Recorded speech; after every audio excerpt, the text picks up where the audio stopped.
তুমি তোমার বাড়ি ডাইকা নিয়া ভাইয়ের হাতে মায়ের খাওয়াইয়া, তুমি তোমার বাড়ি ডাইকা নিয়া ভাইয়ের হাতে মায়ের খাওয়াইয়া, দূরে দাঁড়ায়া রইলা কিছুই কইলা না। আমি কোনোদিনও তোমার বাড়ি যাইমু না, আমি তোমার বাড়ির চৌমুখে আর যাইমু না।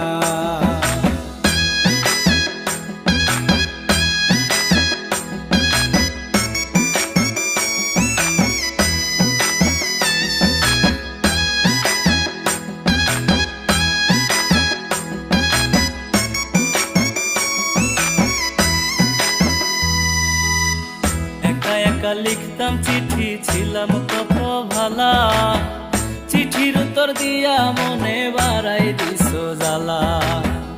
একা একা লিখতাম চিঠি।